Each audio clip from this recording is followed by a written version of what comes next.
Assalamualaikum warahmatullahi wabarakatuh. Alhamdulillah wa syukran lillah wa salatan wa salaman ala sayyidina rasulillah Muhammadin ibn Abdillah wa ala alihi wa ashabihi wa man tabi'a hudahu wa wala. La hawla wa la quwwata illa billah. Rabbi shrah li sadri wa yassir li amri wahlul 'uqdatam min lisani yafqahu qawli. Subhanaka la ilma lana illa ma 'allamtana innaka antal alimul hakim. Sadaqallahul azim wa sadaqa rasuluhun nabiyyul karim. Wa nahnu ala dhalika minasy syahidin wasyakirin walhamdulillahi rabbil alamin wa ba'd. Para alim ulama, para kiai, wabil khusus sahibul fadilah Kiai Masykur Mbah Yai Mufid, pengurus cabang Nahdlatul Ulama khususipun Mbah Yai Mukhbir, keluarga besar Mataram Raden Sudibyo Laksono, dan para anggota alap-alap Mataram dan para sesepuh sedoyo, pejabat pemerintah yang kula hormati, alhamdulillah wa syukurillah. Lalu niki memang kula kali panjenengan memang kula dibutuh ini salah satu perwakilan daripada Purbalingga rawuh kepengen kepanggih kali kula. Akhirnya kepanggih teng beliau kula ngobrol-ngobrol khususnya masalah yang berkaitan dengan isu-isu yang sekarang lagi viral. Dan viralnya sudah bukan di dunia maya lagi, memang di dunia nyata. Jadi kalau ada yang mengatakan ini adalah viral di dunia maya, bukan, sudah dunia nyata. Jadi artinya sudah dianggap permasalahan yang menurut saya sangat serius untuk bangsa dan rakyat ini. Mudah-mudahan kita semua diberikan kekuatan oleh Allah Subhanahu wa taala untuk bisa menyelesaikan ini dengan sebaik mungkin. Karena kita bergerak ini bukan dalam rangka memusuhi siapapun, bukan dalam rangka membenci siapapun, tapi semata-mata dalam rangka membela bangsa dan sejarahnya, meluruskan yang telah dibelokkan dan memukul mundur kekuatan orang-orang yang akan merusak bangsa ini. Itu saja yang kita ingin. Salawat dan salam marilah kita sampaikan kepada baginda agung Nabi Muhammad SAW. Mudah-mudahan kita semua termasuk orang-orang yang diberikan syafaat oleh Rasulullah SAW nanti di akhirat nanti. Allahumma amin ya rabbal alamin. Saudara-saudara sekalian, memang ada satu persepsi yang salah yang dibangun sementara ini di Indonesia. Apa persepsinya? Adalah ketika muncul orang-orang yang bicara tentang masalah nasab habaib, berbicara tentang oknum-oknum habaib yang telah melakukan hal-hal yang batil di Indonesia ini, yang telah melakukan hal-hal yang tidak benar di Indonesia ini, bahkan lebih condong destruktif, yaitu adalah menghancurkan pondasi-pondasi yang telah dibangun oleh leluhur kita ini. Seperti juga terjadi ada pemalsuan makam. Itu pemalsuan makam itu bukan dunia maya, itu dunia nyata. Dan saya sendiri sudah menyaksikan, saya sudah terjun. Saya kemarin ada laporan dari Rembang, mohon maaf Kiai, ini bukan dunia maya, ini nyata Kiai. Insya Allah nanti saya kesana. Kemarin saya di Brebes. Kemarin di Brebes itu kebetulan ada makam palsu, akhirnya sudah diratakan oleh masyarakat berdasarkan koordinasi dengan pejabat setempat. Sudah mulai diratakan oleh masyarakat. Kemudian ini ada beberapa laporan lagi juga. Ternyata kuburan-kuburan palsu, makam-makam palsu itu sangat banyak. Termasuk di daerah Brebes, ada kabar lagi di daerah Rembang ada oknum daripada Ba'ali membuat makam palsu. Yang jadi aneh itu masyarakat sudah sering ziarah tahlilan setiap malam Jumat. Itu sudah ada tahlilan malam Jumat. Itu ratusan orang.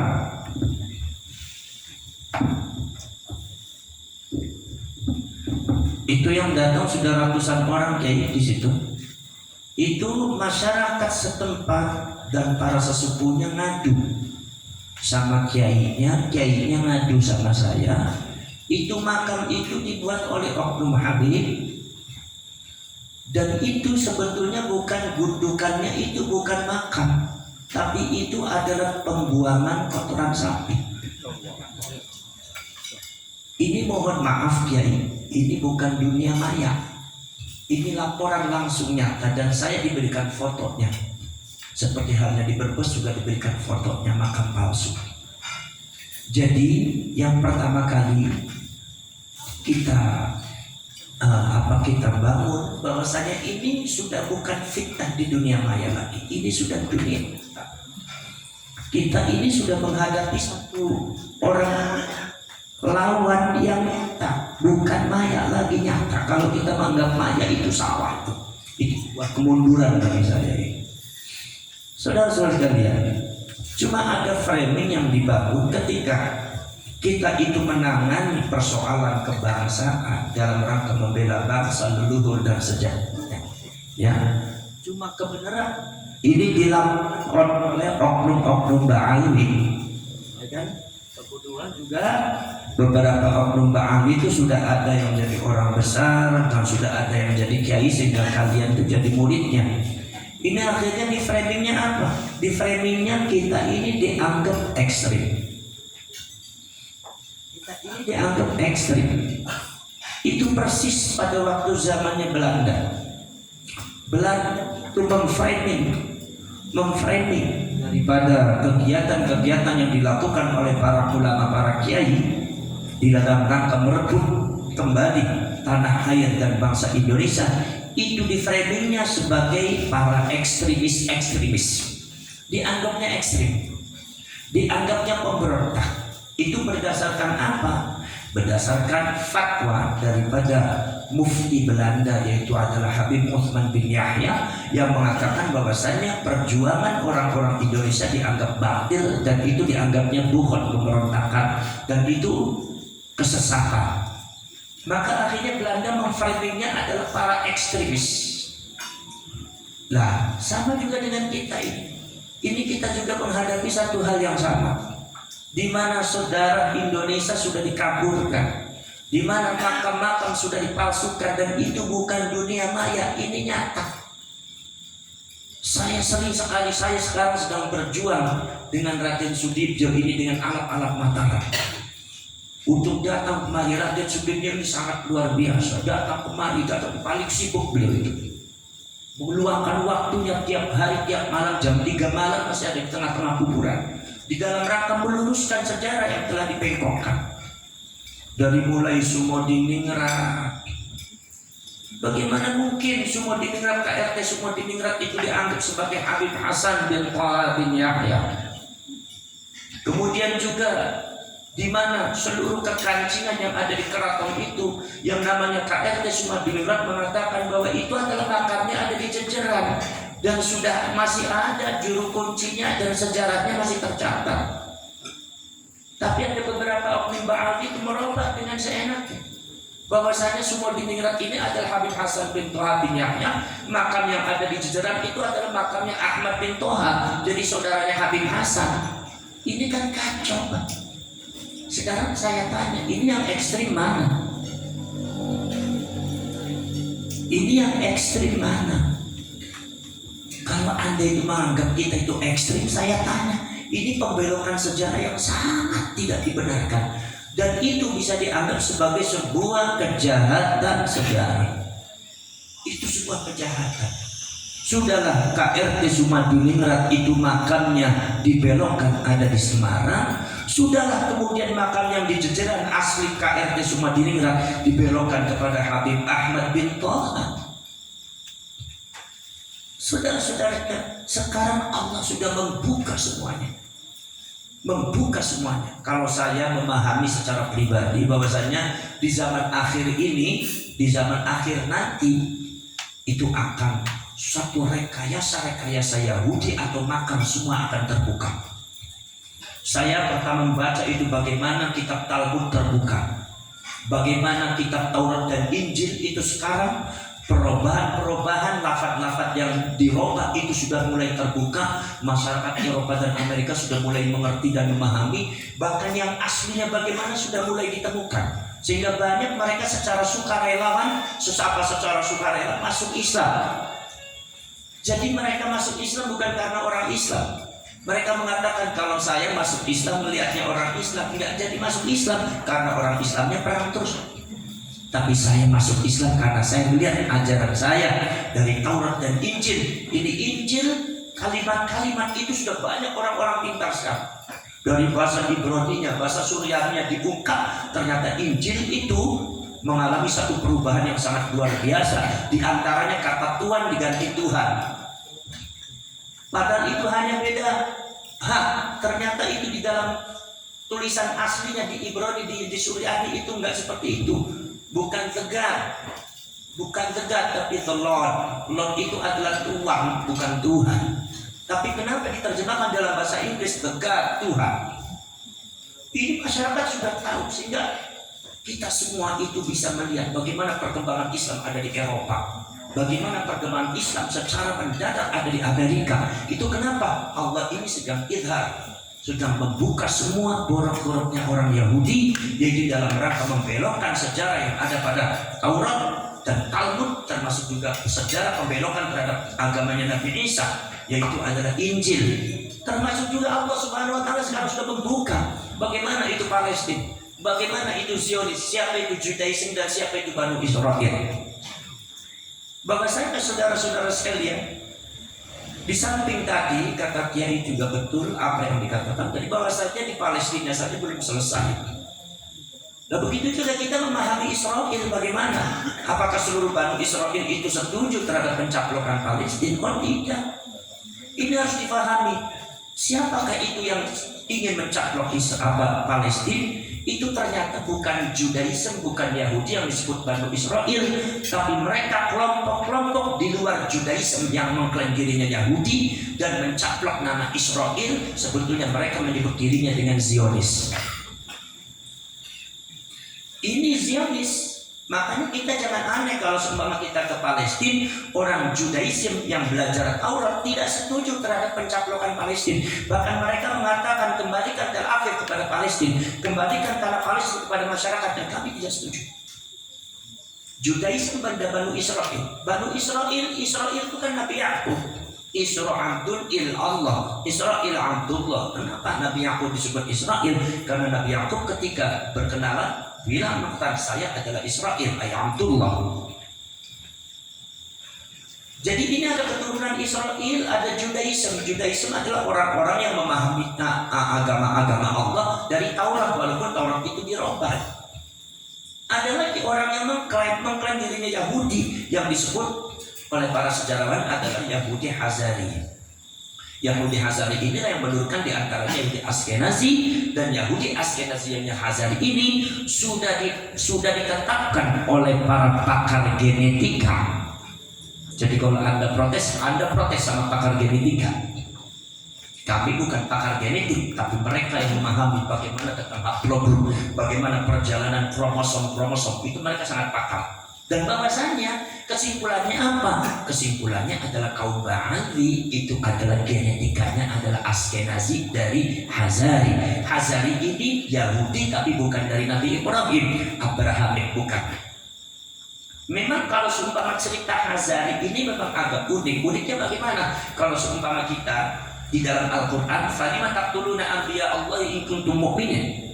Kenapa kalian membunuh nabi-nabi Allah kalau seumpama kalau seumpama kamu tuh orang beriman? Kemudian kata Allah Subhanahu wa taala, am yahsudunan nas bima atahumullahu min fadli. Apa kalian mau hasud mau iri terhadap orang yang telah Allah berikan anugerahnya. Di antara Nabi Ibrahim dikasih kitab dan anak cucunya dari para nabi, para rasul. Kalau bicara konteks Hazari ini, saudara-saudara kalian, di dalam sejarah saya itu mendengarkan apa yang diucapkan oleh di antaranya adalah sejarah perjalanan Dr. Manahim Ali ya. Itu di antaranya. Itu saudara-saudara kalian, ternyata memang itu saudara-saudara kalian, Hazari inilah ini yang memiliki rasa hasud luar biasa terhadap keluarga Yahudi dari Bani Israel ya. Yaitu adalah Nabi Ibrahim. Hazari mengatakan, kenapa yang jadi nabi dan dari rasul dari kalangan mereka, bukan dari kalangan kami? Bukankah kami lebih tinggi, lebih suci, lebih besar daripada mereka, lebih hebat daripada mereka? Jadi klaim ras paling tinggi itu sudah ada dari orang-orang Hazari sejak zaman dulu sampai sekarang ya. Akhirnya apa? Mereka hasud. Akhirnya apa? Mereka mempecundangi para nabi, para rasul. Nabi dihina, rasul diinjak. Sampai akhirnya banyak yang terbunuh.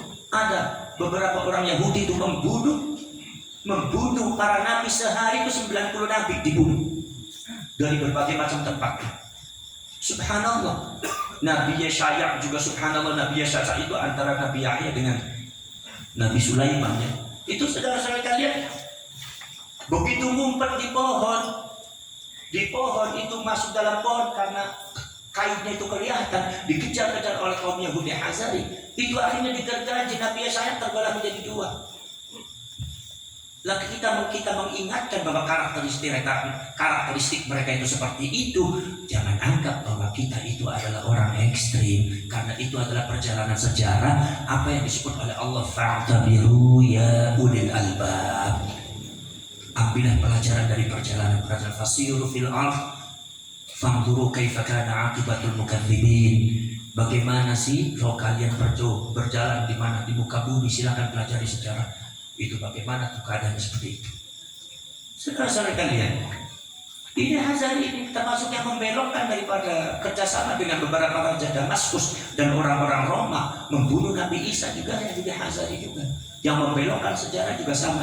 Jadi membelokkan sejarah, klaim sebagai ras yang tertinggi itu pada dimiliki oleh Yahudi. Dan menurut pakar genetika itu yang ada di dunia, termasuk juga ada pengakuan dari keluarga Yahudi mengatakan bahwasanya kaum Ba'ali ini adalah genetikanya Yahudi Hazari.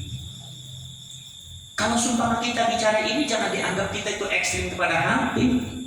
Itu bicara hakikat. Qulil haqq walau kana murran wa la taktumul haqq wa antum ta'lamun. Kalian jangan menyembunyikan kebenaran hakikat kalau kalian tahu. Justru Allah menyalahkan kita nanti. Kita harus memberikan pencerahan. Sebab apa? Sebab ini korbannya masyarakat banyak sekali di Indonesia itu. Berawal, jadi bukan masalah perjalanan, masalah seumpama apa oknum-oknum habaib semacam Bahar bin Smith atau Habib Rizik, bukan sekedar itu. Walaupun mungkin sejarah itu berawal dari situ, tetapi sebetulnya ini adalah sunnatullah di dalam rangka membuka borok perjalanan daripada rekayasa dan makar-makarnya orang Yahudi di dunia ini sejak dari mulai zamannya Nabi Ibrahim, sekarang kemudian masalah Taurat, Injil, masalah Palestina, dan di Indonesia ada kejadian masalah Ba'ali. Ini memang harus bangun, sudah waktunya terbuka. Jadi ini adalah menurut saya al-harakatul ilahiyah. Ini adalah gerakan Tuhan. Jadi menurut saya sampai kapanpun tidak akan mampu melawan. Sampai kapanpun kita tidak akan mampu melawannya dengan cara apapun, karena ini sudah sunnatullah. Ini harus terbuka. Kenapa? Karena ini sudah i'tida. Wallahu innallaha la yuhibbul mu'tadin. Allah tidak suka terhadap orang-orang yang berbuat melewati batas.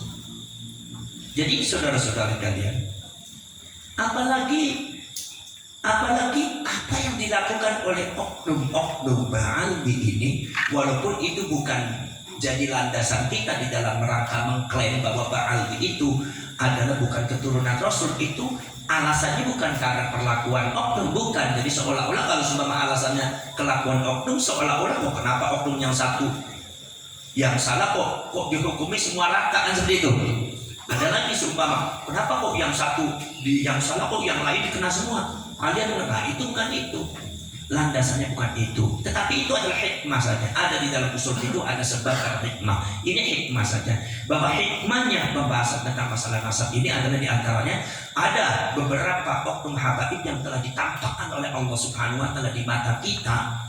Beliau memiliki kelakuan-kelakuan yang di luar batas, yang sangat bertentangan dengan Al-Quran, hadis, sangat berbahaya bagi bangsa ini dan rakyat ini, dan menurut saya sangat berbahaya bagi agama. Contoh salah satu doktrin ada seumpama mengikuti Habib pasti masuk surga. Ada lagi doktrinnya bahwasanya ikut Quran tidak ada manfaatnya kalau tidak ikut Habib, tetap masuk neraka. Ini menurut saya sudah doktrin seperti ini sangat berbahaya. Dan yang paling harus memberikan pencerahan itu adalah orang-orang Nahdlatul Ulama. Orang-orang di saat ada satu doktrin-doktrin yang masuk dari manapun yang akan menyesatkan masyarakat, itu orang NU harus berada di garda terdepan untuk meluruskan. Dan itu bukan ekstrim menurut saya. Tidak ada ekstrim. Kenapa? Karena mereka sudah melakukan sangat luar biasa. Kita sudah tahu bahwasanya gerakan-gerakan oknum-oknum habaib ini adalah sudah merambah ke politik. Merambah politik sampai bagaimana gerakan kemarin-kemarin dari FPI lah. Bagaimana Habib Rizik itu mendesain Indonesia, apa Indonesia seperti ini, yang menyalahi kekancingan daripada apa yang telah diwariskan oleh para leluhur. Apalagi ditambah dengan yang lainnya, dulu juga ada di antara konsep-konsepnya. Itu saudara-saudara sekalian, itu sudah merambah kekuatan politik yang menurut saya sudah mengkhawatirkan. Ada beberapa daerah yang sudah itu sangat luar biasa. Itu sangat susah itu untuk bagaimana memberikan pencerahan itu. Padahal kita itu membahas tentang masalah nasab itu bukan karena kita benci, bukan, tapi memberikan contoh, memberikan kedudukan secara proporsional siapa itu Habib, siapa itu Rasulullah, siapa itu Wali Songo. Bahwa Habib itu tidak bisa disebut cucunya Rasulullah. Kenapa? Karena data-datanya tidak ada. Yang dipelajari oleh para ulama dan para kiai-kiai itu saudara-saudara kalian, itu saya tahu sendiri pada waktu pertemuan ada di Bendakar, itu yang dipelajari itu saudara sekalian, itu bukan 1-2 kitab, 250 judul kitab, dan sekarang sudah 280 judul kitab, ya. Sudah dibaca itu, ya. Itu ternyata tidak menemukan bagaimana ketersambungannya oknum Ba'ali dengan Rasulullah. Jadi permasalahannya kita tidak sedang perang dengan Ba'ali, tidak, mendudukkan habaib pada proporsinya. Habaib ini bukan cucunya Rasulullah, ya kan, seperti itu. Jadi jangan suka mengaku cucunya Rasulullah dan jangan suka mendoktrin masyarakat dengan embel-embel sebagai cucunya Rasulullah, karena nasabnya batal. Kecuali kalau mereka bisa membuktikan, silakan. Bukan dalam rangka benci, bukan. Mas Dibyo ini orang Jogja, bukan orang Purbalingga. Maka dari itu yang duduk di sini Kiai Purbalingga, Mas Dibyo cukup jadi pendengar dengan saya. Itu bukan dalam rangka saya itu benci kepada Mas Dibyo, menempatkan pada proporsinya. Bukan, cuma kan framingnya itu kan ekstrim. Sehingga ada beberapa kadang-kadang gerakan-gerakan yang kadang-kadang menurut saya itu sudah di luar batas. Adalah ancaman-ancaman. Buat apa ngancam? Siapa yang diancam? Dan kalaupun seumpama keimat dengan saya itu mati karena ancaman dan dibunuh oleh Anda, gerakan ini gerakan Allah, ini nggak bakal berhenti. Kalian tetap akan merungkat. Karena apa? Karena berpegang kebatilan. Ja'al haqqu wa zahaqal batil, innal batila kana. Kenapa Allah berbicara innal batila kana zahuqa? Itu adalah merupakan satu syarat nasihat dari Allah. Jangan sekali-kali berpegang kepada batilan, pasti hancur. Dan yang menghancurkan Allah Subhanahu wa taala. Percuma kalian tuh mengancam saya, mengancam keiman, mengancam Tengku Polri, mengancam orang-orang yang berjuang dalam rangka membela Rasulullah, membela bangsa dan sejarah. Percuma. Kenapa ini akan berlangsung? Bahkan mungkin kalau seumpama ada sesuatu terjadi pada saya atau pada keiman, itu mungkin gerakannya akan lebih dahsyat lagi nanti. Maka dari itu saudara-saudara kalian, ini framing ini harus dihilangkan dulu, bahwa kita ini tidak benci kepada Habib. Oh, saya saudara-saudaranya banyak Habib, saudara-saudaranya Habib, ponakan-ponakan saya itu banyak Habib, nggak jadi masalah, dan saya tidak pernah benci kepada mereka. Apa? Mendudukan pada porsinya. Cuma kan permasalahannya kan bukan pada kitanya, apa? Pada oknum ba'alinya yang tidak mau menerima kenyataan kalau mereka itu bukan cucunya Rasul. Ini yang jadi masalah. Mereka ngancam-ngancam, ngotot-ngotot, benci, keras-keras. Nah akhirnya begitu di sana keras, kitanya keras lagi. Lah jadi sebetulnya yang ekstrim mana? Saya diiman dengan orang-orang NU tidak pernah bicara nasabnya Habib berapa tahun, udah puluhan tahun, tidak pernah dibicarakan. Tapi para habaib oknum-oknumnya banyak, akhirnya yang kurang ajar. Contohnya seperti ini. Pada waktu saudara-saudara sekalian tahun 70-an, itu adalah ada permasalahan di bangsa ini tentang masalah Habib. Yang membela siapa? Yang membela Gus Dur. Yang membela itu Gus Dur. Sangat luar biasa Gus Dur membela Habaib. Saya tahu sendiri karena saya sering bertemu dengan Gus Dur. Tapi apa dibalas oleh Habaib? Oknum-oknum Habaib membalasnya apa? Gus Dur itu buta mata buta hati, di depan masyarakat diledek, Gus Dur dihina. Sekarang saya tanya, mana yang ekstrim? Anda ini pikirannya jangan terbalik. Jangan karena Anda cinta kepada oknum Habib, silakan barangkali itu guru Anda, silakan. Karena itu guru, kita anggap ulama, al-ulama warathatul anbiya, bukan masalah Ba'alwi dan Habibnya. Tapi nasab hati-hati, Ba'alwi nasabnya batal, dan yang membatalkan bukan keiman. Siapa? Ulama-ulama.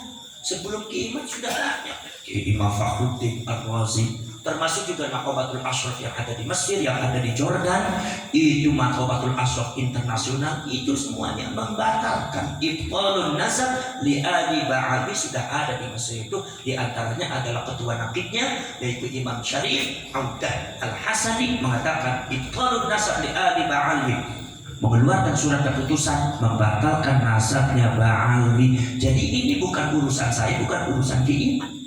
Adalah urusannya siapa? Ya urusannya Ba'alwi dengan literatur-literatur yang ada. Kenapa kalian berbuat seperti itu pada nasabnya Rasulullah? Masalahnya nisbat kepada Rasulullah itu sangat luar biasa. Man intasaba ila ghairi abihi fa huwa mahdhurun indallah. Barang siapa yang menisbatkan diri kepada yang bukan bapaknya, maka itu akan dilaknat oleh Allah Subhanahu wa taala. Ini masalahnya. Jadi saudara-saudara kalian, ketika ada lagi saudara-saudara kalian, bagaimana yang namanya Ki Ma'ruf Amin itu membela Habaib. Pada waktu ada Habaib punya gerakan yang disebut FPI, sampai sebagian orang ada yang mengatakan kalau Ki Ma'ruf itu sudah terpengaruh FPI. Ya kan seperti itu dulu tuh. Sehingga ada kadang beberapa orang NU enggan mendekati Ki Ma'ruf kan. Begitu Ki Ma'ruf sudah keluar dari MUI, barulah kita mendekati Ki Ma'ruf. Pembelaan Ki Ma'ruf terhadap Habaib sangat luar biasa. Tapi ketika Ki Ma'ruf itu muncul jadi wakil presiden, ada beberapa oknum Habaib yang sangat luar biasa. Ini menurut saya sudah melewati batas. Apa contohnya? Ada oknum Habib yang berbicara di depan jamaahnya, sudah menyebut nama Ki Ma'ruf, cuma namanya saja Ma'ruf Amin. Itu disebut dengan binatang yang najis kayak Ma'ruf nyuwun sewu nih. Ma'ruf Amin itu babi apa babi? Semua jamaahnya bicara babi, ribuan jamaah. Babi apa babi? Babi. Ma'ruf Amin babi apa babi? Babi. Sekarang saya tanya, apakah itu tidak akan merusak bangsa? Kalau kita katanya punya adat, kalau kita katanya punya karakter ke Indonesia, kalau kita sudah dibina dan diwarisi oleh Mataram, Islam Ajam, Islam Majapahit, Islam Priangan, Islam, kerajaan-kerajaan kekancingan adat budaya Nusantara, apakah Habib semacam ini tidak akan merusak di Indonesia ini? Rusak. Saya tanya itu merusak apa tidak? Rusak. Sekarang saya tanya, apakah kalau kita melawan mereka, apa kita dianggap ekstrim? Kalau Anda menganggap kita ekstrim, Anda pikirannya terbalik. Berarti Anda secara tidak langsung rela bangsa ini dihancurkan oleh mereka. Kan seperti itu. Kita ini tidak rela bangsa ini dihancurkan oleh mereka. Dan mereka itu nyuwun sewu.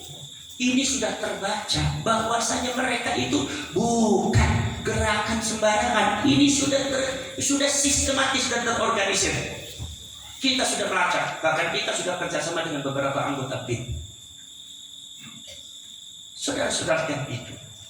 Maka dari itu, kalau seandainya Kalau seandainya kami mengatakan Ba'alwi itu bukan cucunya Rasul, Habaib ini bukan cucunya Rasul, Habaib ini genetikanya adalah genetika ras Yahudi, itu kami sedang bicara ilmu kenyataan dan kami sedang mengamalkan apa yang diperintahkan oleh Allah. Wala taqtumul haqqa wa antum ta'lamun. Ketika kamu sudah mengerti tentang kebenaran, jangan kamu simpan, dibuka, diberikan pencerahan kepada masyarakat.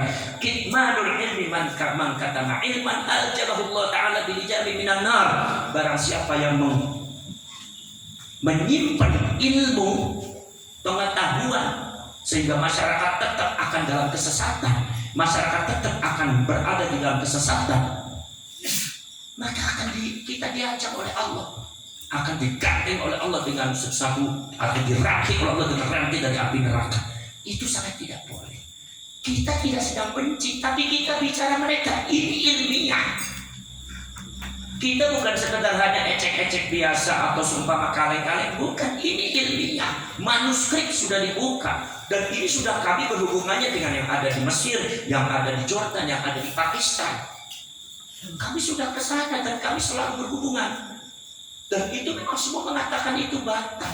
Itu kerjaannya kaum sufi-sufi yang ada di Hadramaut yang mengatakan dirinya adalah sebagai cucunya Rasulullah, walaupun tidak semua sufi seperti itu. Sehingga kadang-kadang di framing oleh orang-orang Wahabi itu ada kisah seperti ini, ada isu seperti ini, mereka juga ada senang juga. Karena apa? Bisa memukul kaum sufi, padahal yang seperti itu kita. Ya biarkan saja, nanti ada waktunya kita mukul mereka juga.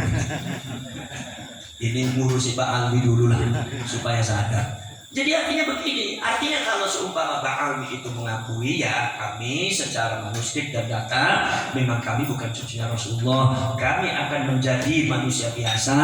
Nah, maka baru itu akan selesai semuanya. Nanti makam-makam sejarah yang dibelokkan kami ya paham dan kami mengerti ini makam dibelokkan. Ini coba saya menyarankan supaya ini semua diperbaiki, diluruskan lagi sejarahnya, makamnya dirubah lagi, dan kami mohon maaf kepada seluruh bangsa Indonesia. Selesai masalah itu, dan kita tetap menghormati Habib itu. Kalau jadi ulama, jadi kiai ya dihormati, tapi kalau suka nge-track di rumah-rumah ya jangan dihormati. Ya kan? Jadi tolonglah panjenengan itu pikirannya itu yang bersih ya. Jadi memahami itu dia qalbin salim, dengan satu hati yang selamat. Bahwa kita itu tidak sedang benci kepada Habib, kita sedang bicara apa adanya. Kalau suka sama Habibnya nggak terima, ya keluar saja. Karena asumsinya Habib kalau Yahudi kan sesat, padahal tidak semua Yahudi sesat. Tidak apa-apa ras Yahudi, apa salahnya dengan ras? Kalian juga ada ras Jawa, apa salahnya dengan ras? Memang kalau ras Jawa tidak boleh jadi ulama, mentang-mentang aja bukan Arab, oh enggak seperti itu. Tapi ketika mengatakan seumpama yang namanya KRT semua diningrat itu adalah rasnya ras Jawa, itu bukan